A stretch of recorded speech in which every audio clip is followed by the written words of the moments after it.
Di hati kami ada kecintaan terhadap majelis ilmu, tapi di sisi lain kami sering bermaksiat. Walaupun sudah bertobat beberapa kali. Ya ini yang seperti ini, seorang jangan berputus asa ya rahmat Allah. Iya. Dia jatuh dalam kesalahan, dia bertobat. Tobat ibadah. Jatuh dalam kesalahan, tobat ibadah. Walaupun 1000 kali. Walaupun 1000 kali. Tapi jangan dia lepas dari majelis ilmu. Jangan dia lepas dari majelis ilmu. Iya. Barangkali suatu hari ketika dia belajar ilmu lebih baik, ilmunya itu akan membuat dia merasakan pahitnya dosa. Sehingga dia tidak akan kembali mengulangi dosa itu lagi. Itu perlu kadar tertentu. Karena itu ada sebagian orang, dia jatuh di dalam dosa. Tapi subhanallah, mungkin karena ketulusan dan keikhlasannya, Allah jadikan dosa itu sebagai sebab dia lebih istiqamah. Dia tahu pahitnya dosa ini. Dan dia tidak ingin kembali merasakan hal yang pahit seperti itu. Maka dia pun menjadi istiqamah. Menjadi istiqamah. Iya. Selain daripada itu, saya nasihatkan kepada teman-teman untuk jangan terlalu banyak punya kesibukan di media sosial. Itu enggak baik bagi orang yang mau belajar. Dikurangi. Ada waktu dia gantung HP-nya. Dia jangan memiliki media sosial. Sebab yang banyak masuk di media sosial itu cuma orang-orang yang biasanya senang dengan membuang-buang waktu, perkara yang tidak bermanfaat. Bahkan kadang itu menjadi sebab seorang itu tergelincir, jatuh dalam kekeliruan-kekeliruan. Iya. Ada sebagian ikhwah baca di media, wah ini tanggapannya ini tanggapan negatif, tanggapan batil. Oh saya sudah belajar sunnah, saya harus tanggapi kebatilan ini.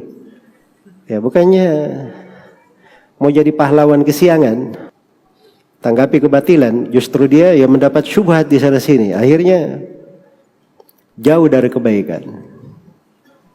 Menjadi jauh dari kebaikan. Nggak usah dengarkan di banyak orang yang berbicara di di YouTube, di ini, di itu. Itu bukan dari ilmu menanggapi orang-orang seperti itu. Ya kadang tidak tahu antum masalah usulnya dari mana.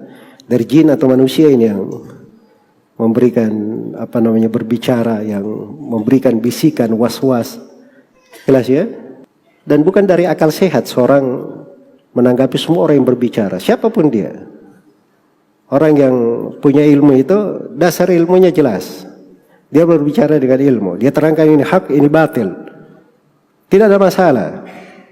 Sebab itu adalah hal yang perlu bisa dia pertanggungjawabkan di depan Allah.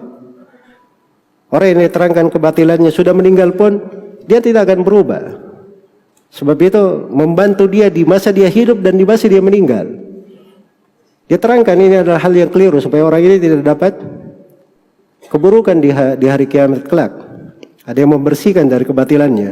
Dan itu dilakukan oleh para ulama dari dahulu. Kita ini belajar, bukan orang yang taklid, ikut-ikutan.